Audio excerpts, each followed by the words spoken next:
Okay, welcome everyone, and thank you for joining us for this first webinar as part of our fall 2021 Virtual Visiting Scholars webinar series. My name is Heather Metcalf, and I'm the PI for the ARC Network and Director of Research and Constituent Relations for our home organization, WePan. We're so excited to host Dr. Ramon Goings today from the third cohort of our Virtual Visiting Scholars program. The Virtual Visiting Scholars program empowers scholars to complete meta-syntheses and meta-analyses of existing literature to address critical issues relevant to equity in STEM. Before we introduce today's speaker, I'd like to take care of just a few housekeeping items. First, I want you to know that the webinar is being recorded, and we'll make sure that those recordings are available through our website and social media once the session is complete. Today, as per usual, we will be using Zoom as our platform for this webinar, and we will be offering integrated live captioning. So to walk through some of the functions, if you hover your mouse over the bottom of the Zoom window, you'll see a number of different menu options, including the live transcript option. Clicking on the caret will reveal options to show or hide subtitles, and you can also view or hide the full transcript, which shows up typically where the chat will show up for Zoom. If you hover over the bottom of your Zoom window, it also will show you options for the Q&A and chat functions that are located in the center. For the beginning of our webinar, you will only be able to view chat messages from the ARC team. We will share links to resources and our feedback survey through the chat as well. We will open the chat for attendees at the start of the Q&A portion of this session. If you have questions for the speakers, please add them to the Q&A, and you can also upvote questions that really resonate with you. Now, our ARC Network Project Director, Virginia Rhodes, will briefly share a bit more about the ARC Network with you. Thank you, Heather. So the goal of the ARC Network is to create and cultivate a broad community that bridges the gap between researchers and practitioners. As the STEM Equity Brain Trust, the ARC Network works to promote systemic change by collecting previous work and producing new perspectives, methods, and interventions through convenings, a curated resource library, our emerging research workshops, our virtual visiting scholars program, and online events like this one. The ARC Network is built on and works through a framework integrating inclusion, intersectionality, and intentionality. And we strive to ensure that our work accounts for the social stratifications that intertwine to determine the unique inequities that folks experience. The ARC Network is funded by the National Science Foundation's Advanced Program, and the Women in Engineering Proactive Network, or WePan, serves as our home organization. To learn more about the ARC Network, we would encourage you to visit equityinstem.org, where you can also join the community if you haven't already. You can also find us on LinkedIn, Facebook, and Twitter using the @ARCEquityInSTEM and #EquityInSTEM. Now, ARC Network's Community Engagement Manager, Stephanie Page, will introduce today's speaker. We are so incredibly excited for today's discussion. To kick off the project presentations of cohort 3 of the Virtual Visiting Scholars Program. To start, if you have any questions for our speaker, please add them to the Q&A and upvote the questions, as Heather said, that resonate with you. We will also open up the chat once we begin Q&A. But for the person that we are here to hear today, joining us is Dr. Ramon Goings. Dr. Goings currently serves as assistant professor in the Language, Literacy, and Culture Interdisciplinary Doctoral Program at the University of Maryland, Baltimore County. Dr. Goings is an expert on gifted, high-achieving Black male student success in pre-K through 20 settings and diversifying the teacher and school leader workforce. He is also founder of the Dunn Dissertation, which is a dissertation consulting firm that helps doctoral students, doctoral programs, and graduate student organizations break down the dissertation process into manageable pieces so that doctoral students can finish their dissertations in 1 year or less. Dr. Goings is the author of over 60 scholarly publications. His scholarship has been featured in leading academic and popular press outlets, including Teachers College Record, the Journal of Teacher Education, Adult Education Quarterly, Gifted Child Quarterly, Inside Higher Ed, Education Week, and diverse issues in higher education. Dr. Goings earned his Doctor of Education degree in Urban Educational Leadership from Morgan State University, Master of Science in Human Services from Post University, and Bachelor of Arts in Music Education from Lynchburg College, which is now the University of Lynchburg. In addition to his scholarship, Dr. Goings has expertise in cultivating the academic writing of doctoral students and early career researchers. For more information about Dr. Goings' research, you can visit his personal website at www.ramongoings.com. Thank you so much for joining us, Ramon, and let's get your screen sharing up. Okay. And we're excited to hear from you. Okay, hold on one sec. Thank you so much for the welcoming, and I'm looking forward to having this conversation. It's just interesting how when I initially developed this project in the midst of COVID and in midst of switching institutions, all these things were happening. And so it's just great to see when you kind of see a project go from thought, then you put a little bit on paper to the end result. And so I'm looking forward to sharing with you all today my project, which is called Examining How Race and Ethnicity and Gender is Explored in Research on STEM Contingent Faculty. And before I get into my presentation, I do want to say many thanks to my graduate assistant, Kara Seidel, for her support in getting this project to completion, as she did help me a lot with the data collection process and data analysis. So her work, I just want to make sure I acknowledge that. So for today's agenda, I want to talk a little bit about my journey to this topic, because as you probably heard in my bio, necessarily contingent faculty wasn't always my focus, but I want to talk about what led me to this and the reason why I wanted to explore this. And then I want to talk about the contingent faculty context, because I think the context is important to understand why I did this particular metasynthesis of the literature. And then from there, I'm going to talk about the methodology and how we kind of enacted this study, and then talk about some key findings. And then I want to spend some time really talking about implications for research and practice. So just briefly, as I mentioned, in my scholarly journey, my work has been centered on how do we ensure equity and access for students and educators of color in education and society. And while my work has spanned pre-K through PhD around Black male student success and diversifying the teacher and school leader workforce, I have another thread that focuses on the contributions and relevance of historically Black colleges and universities to education and society. Being a graduate of an HBCU, I find that these institutions do a lot to support students and their faculty. And I just always wanted to uncover what was the relevance and what was their contributions to education. With that, at the onset of COVID, I actually was collaborating with two colleagues, Dr. Jelena Austin from North Carolina A&T and Dr. Larry Walker at the University of Central Florida. We were actually in the process of seeking funding and conducting an empirical study that looked at STEM contingent faculty. And the reason why we started doing that work, and in particularly within the HBCU context, because what we found is that at a lot of HBCUs, there are a number of contingent faculty members. And then with the onset of COVID, we saw that there was something going to happen. There was going to be some type of change. We didn't know quite what it was at the time, but we saw that there was going to be something happening. However, as much of us as researchers do, we go to the literature to see, all right, I'm figuring that, folks have been talking about, STEM contingent faculty. I really go into the literature. And while there was a number of studies published on contingent faculty, so there was already a foundation there, when I kind of looked specifically in STEM, there wasn't as much. And I said, well, at least right now, I want to explore kind of what's been in the literature currently. That way we can possibly come up with a new agenda for scholars, whether those be doctoral students or those in the field doing this work, to kind of take this research and move it forward. And so with that particular scholarly context, I want to talk about the contingent faculty context.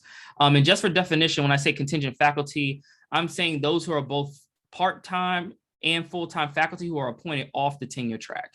And so that's what I'm meaning by contingent faculty in this realm. So that encompasses those who might be defined as lecturers, adjuncts, et cetera. There are a number of different terms that different institutions use. From the American Association of University Professors, right, 78% of faculty appointments across institutional types fall under the contingent faculty designation. So the reality is that most of our institutions, contingent faculty play a major role in the education of students. However, we don't often give them the attention that it deserves, and we don't consider it in this way. And this particular report was very impactful in terms of as I was framing the study and thinking through this, because when you see the outline of where contingent faculty are in terms of institution type, it gives you another picture of what's happening. And so as you see from the associate universities that give associate degrees, 81% of the faculty would be defined as contingent faculty. And then you kind of see from bachelor serving institutions, masters, then you have your research 3, research 2, research 1. And then everyone's staying around a bachelor's is the lowest at 64%. So you see that a lot of our institutions, we need and benefit from contingent faculty, but oftentimes, as I will talk about in my findings, that they are not often given the respect and the acknowledgement that they deserve, because they play a major role in the work that we do. And myself being a former contingent faculty member in that position, I definitely have a more personal feel for this as well. And first, to kind of frame this meta synthesis of the literature, I want to talk about past research explanations for this increase in contingent faculty. So overall, I started to see when I was looking at the literature just on contingent faculty, there being kind of 4 overarching reasons why we see this increase in contingent faculty over time. One is that we see this decrease in tenure track faculty positions. We see a lot of this during the 08-09 recession, but even before then, you start to see this continuous decline in the tenure track faculty opportunities. With that, we also see what some would describe as a disinvestment in higher education, where folks are saying, well, what's the value of a college degree? And because we don't necessarily see the value, why don't we put our money into other opportunities outside of the traditional university structure? And so we see this disinvestment in higher education. And then, from a university perspective, seeing the cost savings on hiring contingent faculty, because in many ways, and depending on the structure of that faculty appointment, you may not be providing funds for benefits, as well as other types of funding supports that are available to tenure track faculty, like conference attendance stipends and those types of things. And then lastly, we also see an increase, right, over time that there are more doctoral recipients and those seeking faculty positions. You kind of see it happening, folks, there's oftentimes more doctoral recipients than there are positions available. And because of this, when folks are kind of waiting to see if they can get maybe into a tenure track position or looking to go into industry, they may consider being a full-time lecturer for a year or adjunct faculty member. So this context is what we kind of have seen from the literature to really explain why we see this increase in contingent faculty. In addition, something we have to consider with this is the COVID-19 pandemic. I just took some clips here from various news articles, but you see overall, there's just idea that we knew that with the onset of COVID, universities shutting down, we're still in the midst of the pandemic, and we knew that there were going to be increases in contingent faculty. The reality is that, universities are trying to figure out how to maintain while students may not be there in person, and all those fees that they get from residential life. And so as we see this, we may see, particularly last year, saw a decline in faculty appointments, particularly with tenure track positions, but there was an increase looking at just contingent faculty roles, adjuncts, because of the decrease of opportunity. So again, we continuously see that, and I think this is part of the context. But what we see when we look at the landscape specifically for STEM contingent faculty, it's quite normal for, particularly at the undergraduate level, for students to have contingent faculty teach a majority of their courses. This is something that's quite normal, and students majoring in STEM disciplines are likely to be taught by contingent faculty members during their academic career. Again, this is something that we know is the reality, but we don't often talk about in great detail. We also see that minoritized STEM faculty are likely to serve as contingent faculty. So increases of faculty of color have been in the contingent faculty ranks. So when we look at who's getting tenure track faculty positions, scholars of color are more often likely not to get those positions. And then also we see minoritized faculty work in hostile work environments. So from the work from Ebony McGee, looking at minoritized STEM faculty, they're often pushed to work in unwelcoming environments that push them to leave faculty positions. So we see this context in the literature. And this is why I became very interested in what are the characteristics of studies published on STEM contingent faculty? Because in my review, it didn't seem like there was a lot, but I wanted to understand, well, what do we know currently about these studies that have been published on STEM contingent faculty? And then also I wanted to understand in what ways are discussions of race, ethnicity, and gender included in studies on STEM contingent faculty? And then lastly, I wanted to understand and see from these articles, like what best practices do researchers suggest institutions of higher education implement to support the needs of STEM contingent faculty at the intersection of race, ethnicity, and gender. And again, knowing the context, I was very much interested to see what the conversation was. And this particular methodology, which I'll explain here shortly, was actually a replication of a study that I did looking at how do scholars talk about gifted students of color. And so I use a similar methodology in a previous work that I published with Donna Ford in Gifted Child Quarterly in 2018. I used the kind of same methodology to look at STEM contingent faculty. And how we initially, in terms of my article selection process, initially I was just did a survey looking for STEM contingent faculty studies using various keywords, which I'll share with you in a second.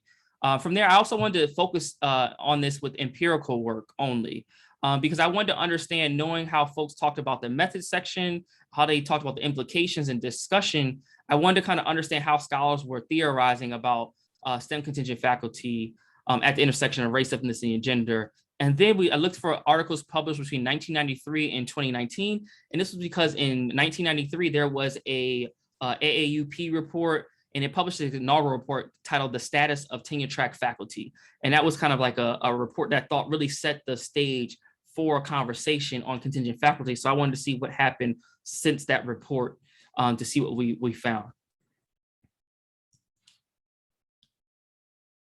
In terms of keywords used, in order to think about what contingent faculty meant, I used terms such as contingent faculty, non-tenure track faculty, clinical faculty, part-time faculty, adjunct faculty, lecturers, instructors.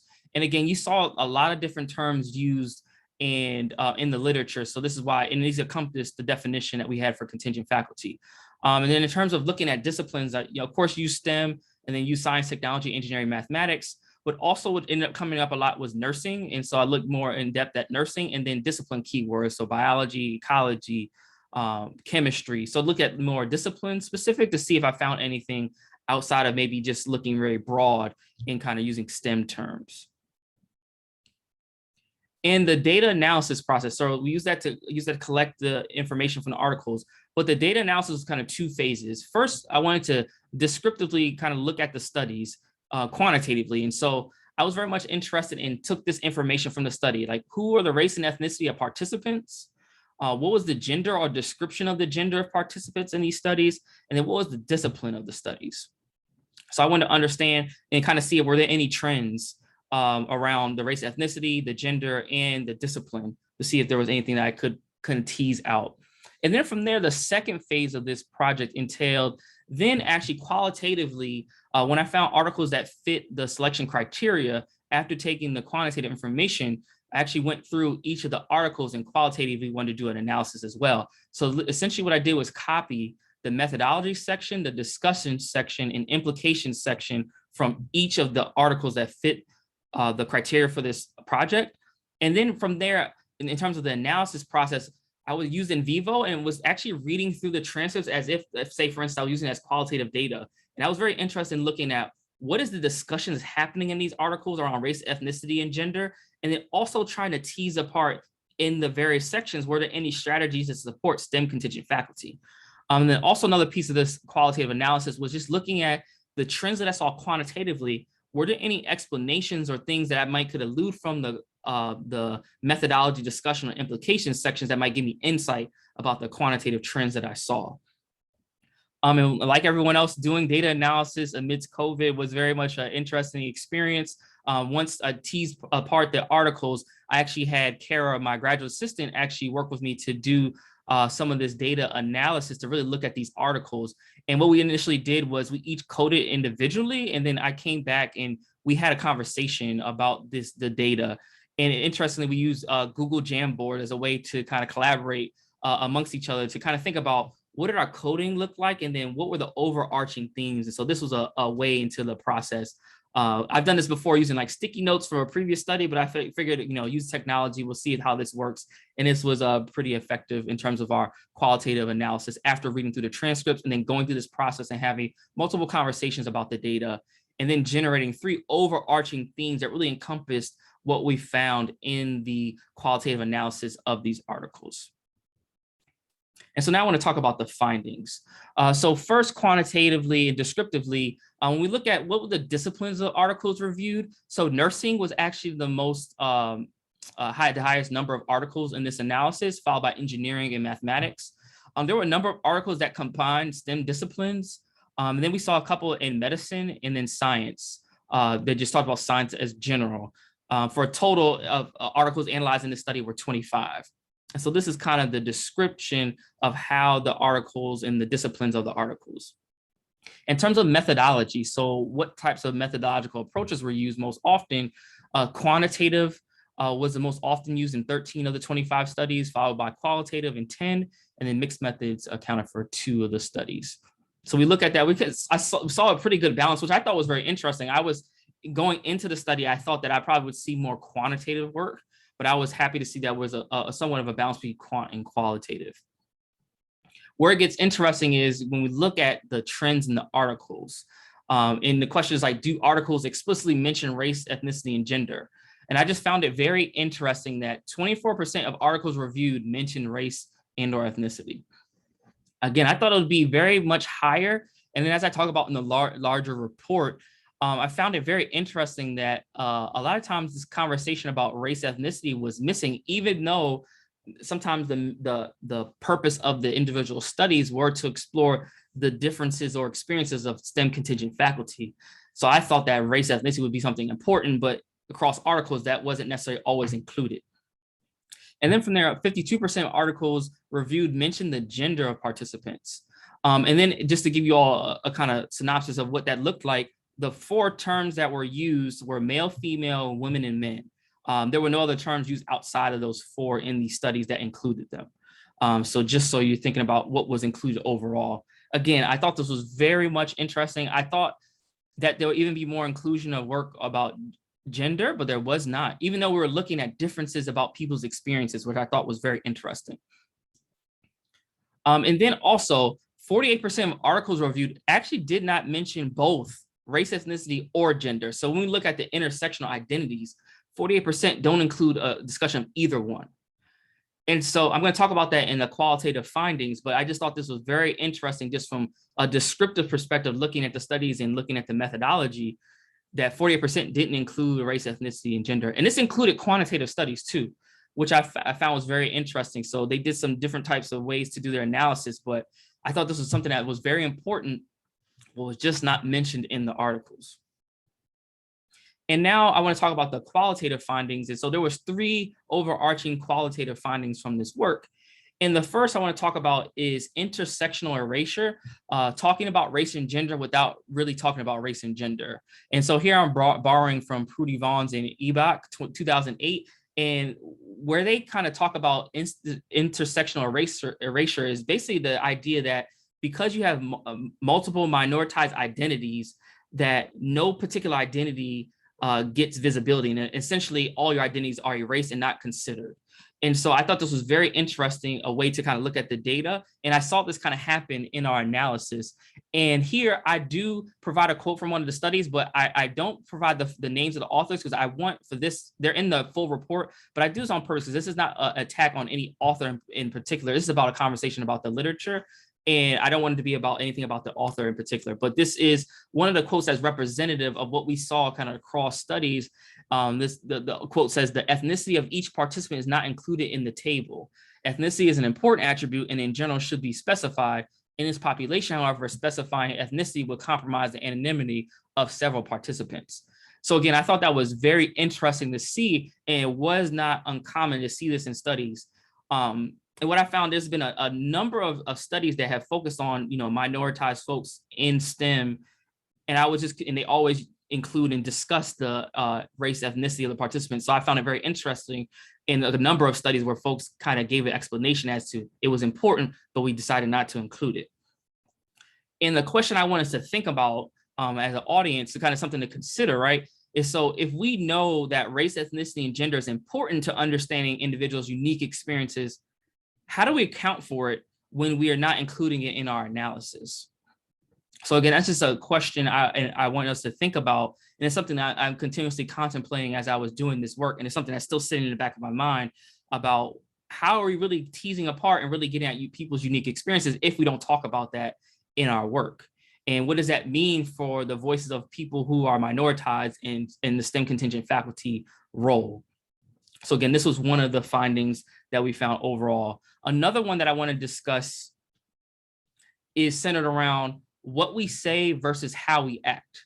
Whereas we value diversity, but devaluing contingent faculty.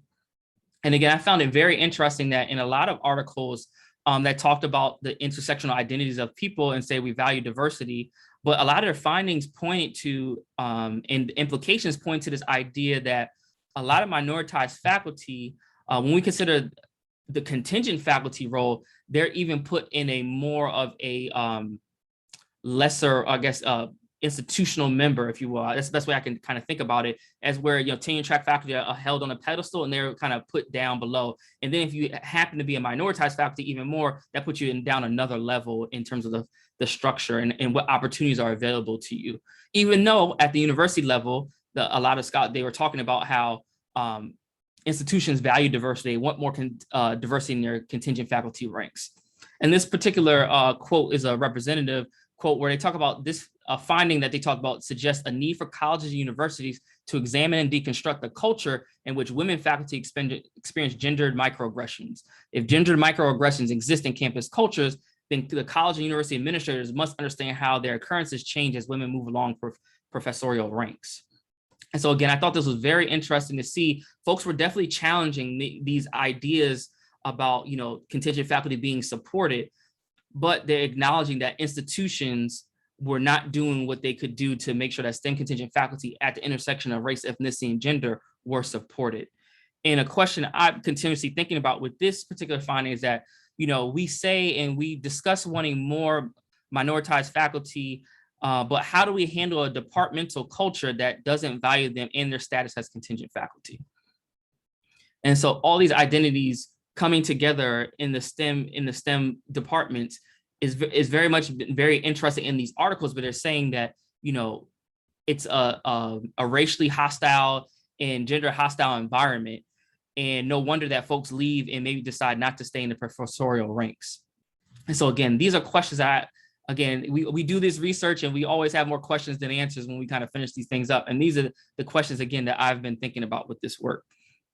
And then lastly, when I looked at the last research question around like, what are the best practices when we look at the intersection of race, ethnicity, and gender, this thing we talk about the usual best practices, but no accounting for race, ethnicity, and gender.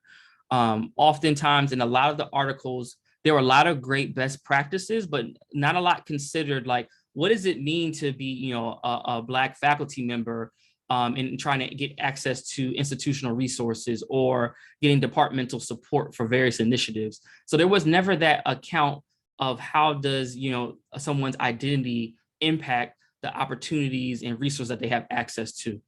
This one particular quote discusses the notion of respect as relates to part-timer satisfaction includes not only the extent to which full-time faculty esteem and value the contributions of part-time faculty, but also the ways in which institutions allocate resources to support the important work of part-timers. And so again, this became very important because again, institutions, from what we know from the data, have a large quantity of STEM contingent faculty, but why aren't they getting the support that they need and as someone else who's in a full-time faculty role does have access to? And again, my question that I'm constantly thinking about from this particular finding is that we discuss wanting more minoritized faculty, but how do we handle a departmental culture, again, that does not value their status as contingent faculty? And then if we're talking about best practices, if we don't unpack or understand or even think about someone's identity in those best practices, well, who are these best practices best for? Is something that I think we have to really consider in this work. And so with that, I do have some recommendations in terms of research from this work. Something to consider is that there is research needed on STEM contingent faculty. Overall, there is a low amount of research on STEM contingent faculty. And I honestly think I don't know if any attendees right now are in a doctoral program, but like if you need an area of research and this may be something of interest, like there is an opportunity in a wide open lane for you to really consider this work. And there's so many ways to really go about it. It could be very much discipline specific. You can look at it across disciplines. There is so much opportunity that I think this is an untapped research field, considering the context of COVID, also considering what we know to be true about the number of contingent faculty we have on college campuses, we need more work in this area. And then also, we need not only more work on STEM contingent faculty, but we need more intersectional research. So we need to be looking at race, ethnicity, and gender identities of faculty. And we have to consider this in the research on STEM contingent faculty in order to create more inclusive environments.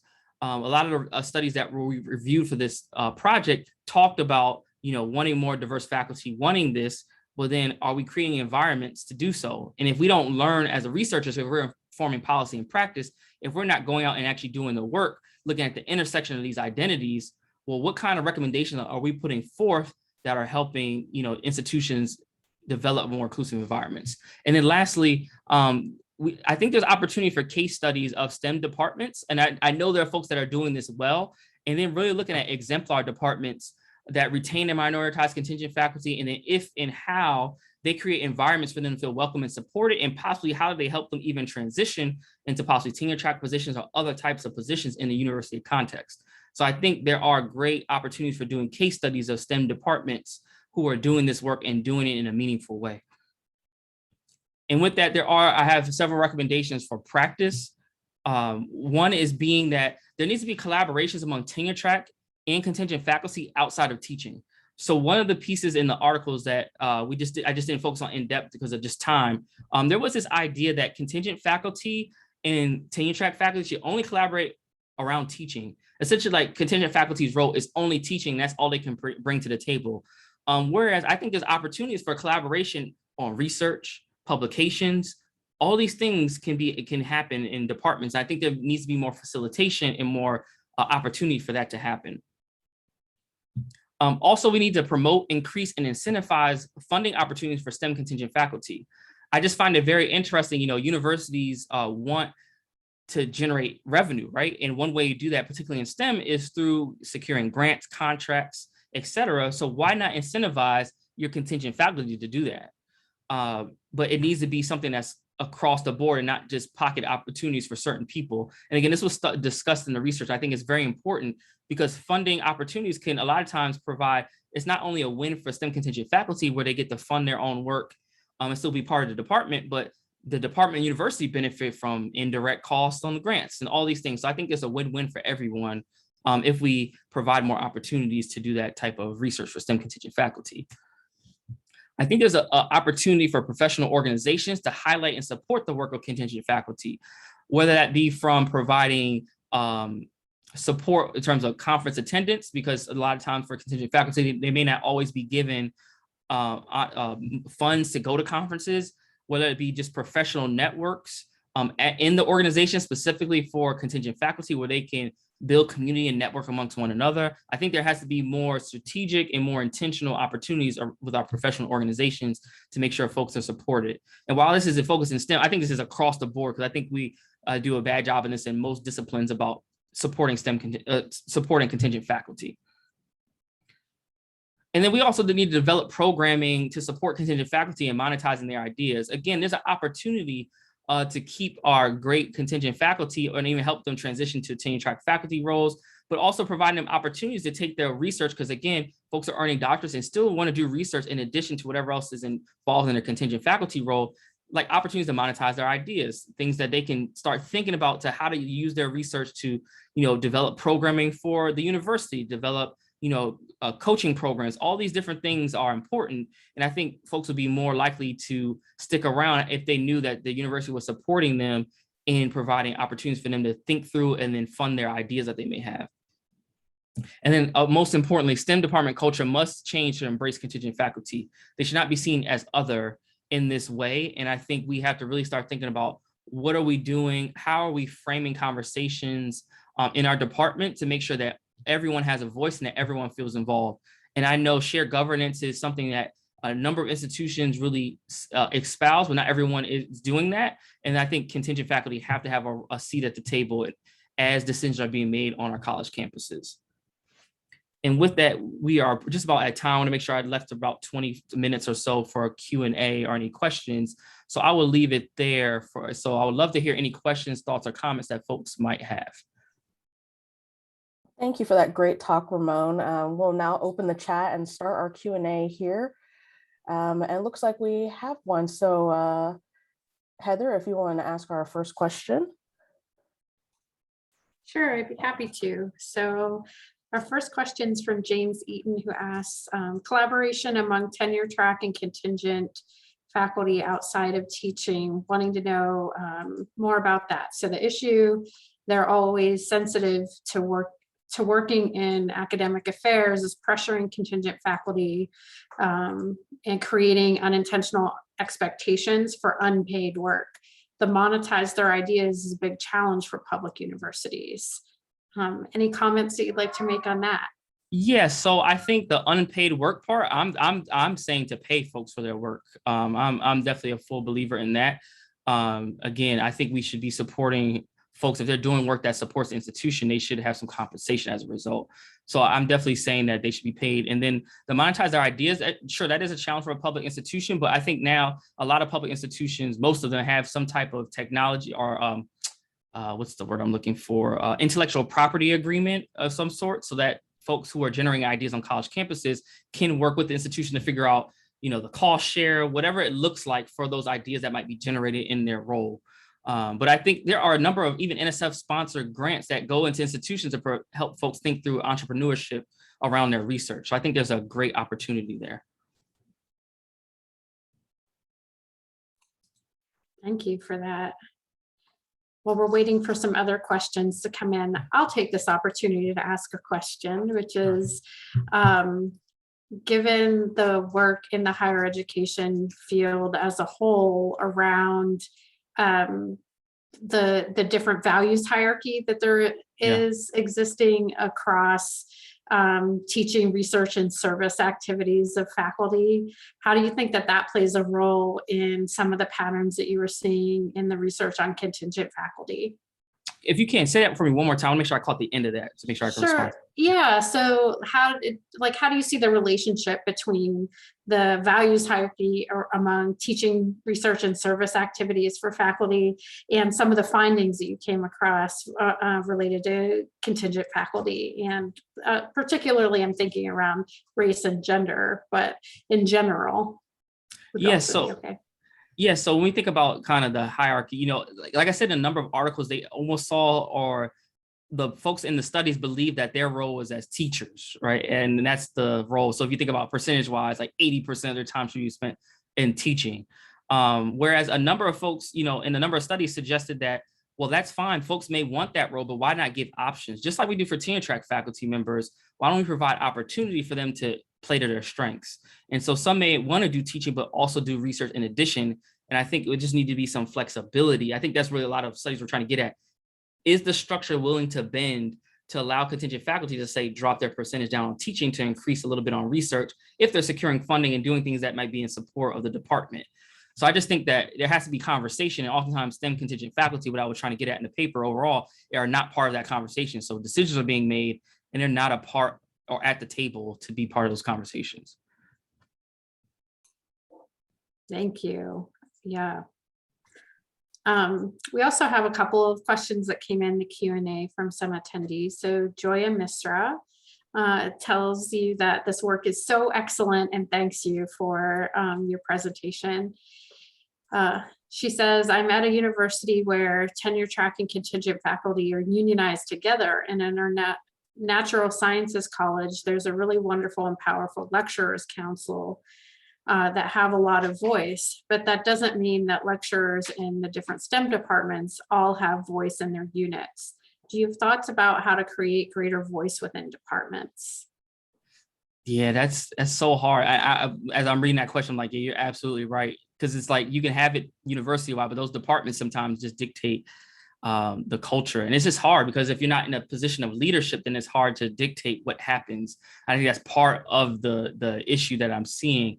Honestly, Joe, that's just something I'm still trying to figure out and contemplate what's the best way to go about it. Because throughout doing this work, I was thinking about that. Like how do you change an environment when you don't have the cachet or the I guess the power, and there's some power dynamics at play to change.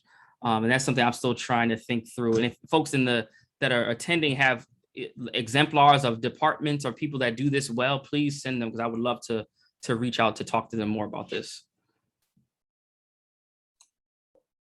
Thank you. One other question we have from Robin Stendikian is, what was your perception regarding the statements that we didn't report the intersectional data due to anonymity? I propose that there's a difference between not considering race and ethnicity and gender and not reporting it to maintain anonymity. In the words that you read, did they not consider the intersection and not report it? Yeah, so I think it was both. I think it was considered, right? So some studies from one particular author was explicit in saying why they didn't include it, but others just did not include it and didn't provide any rationale. It was just kind of like, we've moved on. And it was no discussion. And this was in quantitative and qualitative studies, which I thought was very interesting as well, because you think qualitative research would kind of more lend itself to having this conversation about folks' identities in the work. So yeah, it was interesting to see that, yeah, it was just not included. I thought there may be some studies that don't include it, but to see the number that I saw, I just found that I was pretty shocked actually by it. Mm-hmm. Yeah, I think that's really interesting, and something that as a researcher I think about a lot is how do you balance disaggregating data and re-aggregating data in ways that let you look at intersectional patterns, but also protecting the anonymity of the folks who are sharing information with you. And then I think this is one really great area where there's this nice space between research and practice, where if you're gathering some of the data related to contingent faculty, how can you use that to inform institutional change from within without necessarily reporting on a larger scale in ways that might violate anonymity? Yeah. So, yeah. But I will say too, there are a number of scholars who do this work, like myself included, who do research at the intersection of race, ethnicity, and gender, and have a frank conversation about it. Yes. And so I think it's being done. It's not like it's not being done. That's why I thought it was surprising. I'm like, oh, well, I guess from my frame of reference, I do it in my everyday and I live that. So it's just like, yes, this is important. So does not see it and reflected in the research was kind of like shocking for me. And I think it's something we really have to consider. 100% agree. Stephanie, I see you popping in here. Yes, I have a lot of questions, but I'll only hold it to one, just in consideration of our audience. But this was an exceptional talk, and it hit in a very, very personal way. Being someone who has a STEM PhD, and very recently left the faculty, research faculty path. And the extent to which we were kind of thought of, when I say we, myself and other marginalized scientists who were, thinking of and looking toward tenure track faculty positions, we're often thinking of the adjunct and contingency roles, contingent faculty roles, as kind of like the throughway, just in case we could not find a faculty position.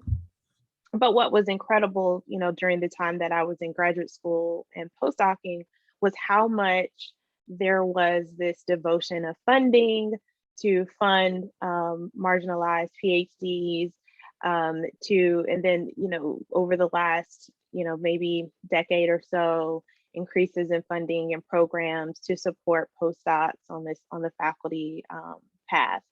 And so I loved seeing your recommendations because they really hit home.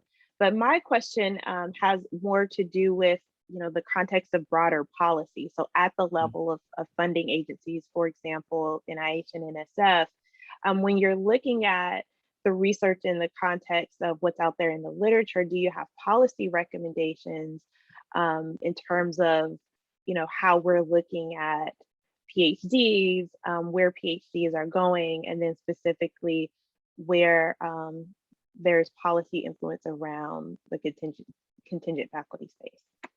Yeah, I guess a couple of things. I think sometimes, in terms of funding agencies, like being explicit, like on these particular programs there for contingent faculty, like why not just be very explicit in saying who, having a lane for folks to get funding that they may not otherwise be able to apply for, or there may be some restrictions. So that's one route.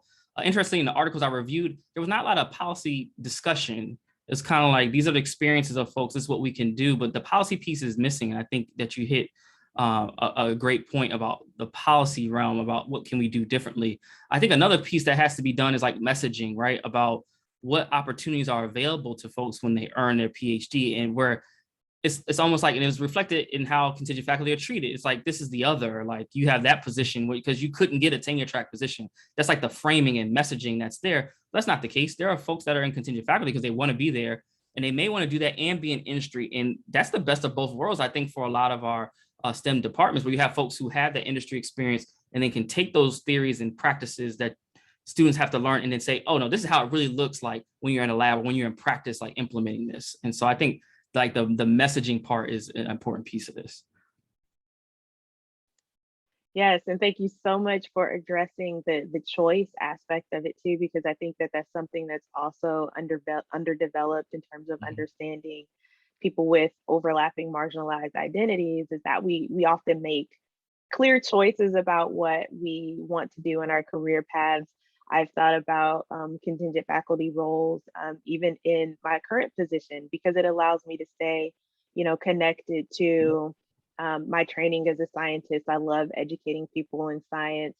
And at the same time, I love what I do here. It's so critical to have spaces like the ARC Network and WePan. So thank you so much for bringing in the context. And so I'll send it back to Virginia and Heather to continue the Q&A. Thank you for taking time to answer. Thank you for those really great questions, Stephanie, and for sharing a bit about your experience too. It looks like we have another question that came up in the chat from James Eaton, who's saying, I'd be interested to hear a bit more about the difference of how part-time versus full-time contingent faculty were treated in this set of research. I'm at an institution where there are a tiny number of full-time contingent, but a huge number of part-timers. Yeah, and a lot of studies, they typically did not they kind of treated them all the same. They would acknowledge who's who, like if there was full-time versus part-time, but what I understood from the articles that I looked at was just this idea that you're in a contingent faculty role and you have certain characteristics of that role, being like, you're not part of the real, like when changes happen in the department, you kind of are the recipient of the changes versus those who are actively involved in it. So I found that a lot of times the researchers didn't really tease apart the difference between part-time and full-time. And then being at a number of institutions at this point, where I've seen it is that a lot of times they're full-time have a little more say so, because maybe they're more involved in the institution, whereas your part-timers, if they're just may come to teach their class and they're out, out at the end of class. So you see a little bit of difference there, but in terms of the research, they often didn't necessarily distinguish between the two.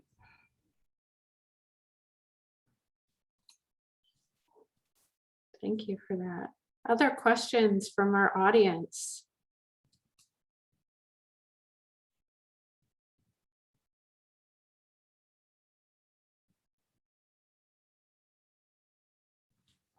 While we're waiting, I can't help but think a little bit about how the difference has happened over time between the number of full-time contingent to the increase in part-time contingent faculty, and also in the length, the expanding length of postdoc, and connecting that back in my mind to academic capitalism, where we often see our institutions leaning on contingent faculty and postdocs as a cheap source of labor, and a part-time status also lets institutions get around having to provide certain kinds of benefits to their faculty as well. So there are a lot of power dynamics that are at play here.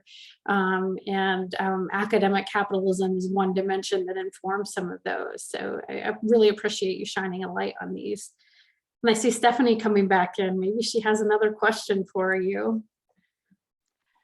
Oh my gosh, I have 50. And actually Heather touched on this a little bit, because I think the other, big question, and I feel like you kind of touched on this a little bit, is in a way there's, the idea that systems don't really want to change themselves. And there's this really strong context to me about whether or not the lack of research and focus on marginalized peoples, of overlapping marginalized identities, is sort of, you know, a maintenance of the status quo and a maintenance of kind of the, I guess in a way, like a social class to contribute to the cheaper, quote unquote, workforce. Have you thought more deeply about that? And you know, I'm interested too, in kind of where you might feel that your other research interests kind of inform some of your perspectives around this. Yeah, so I look at a similarly to like my work on diversifying the teacher and school year workforce. It's a similar issue in terms of who's represented and how they show up. I find that unfortunately, when you try to make these changes, I find from that K-12 work, it's all about two things. It's about can you position negative press against the institution, and then can you in some way hurt the institution's pockets? And I find like those two pieces, if you can do that in a meaningful way, things happen overnight. And so that is definitely something that I think is important from the work I do, like K-12. Like superintendents change things when there's negative press, and then their say job is on the line. So you know, you see that dynamic at play. And I think as a researcher, it's just like, that's why I was saying this is like a great topic for folks who are really trying to do some work in this area, because if we're a believer as researchers, right, that research informs policy and practice, and we don't have the research in this area, how can we inform the rest? And so I think we really need to uncover and unpack these experiences in a meaningful way, not just doing it because we can get it funded, not just doing it because, you know, it's the in thing to do, but like doing it because we're actually passionate about changing the lives of STEM contingent faculty. That's just like things I've been thinking about with this. Thank you. We have another question from an audience member, from Sandra Larson. And she raises a really great question here. Many in this audience are connected to NSF Advanced projects, which have not historically engaged with non-tenure track STEM faculty or seen roles for them in institutional change, even though women are highly represented in these faculty categories. What advice do you have for advanced programs about tackling the inequities exposed by the intersections that you're studying? Sorry, and I'm looking at the question. I just want to make sure I'm going to read it one more time so I can make sure I got all that.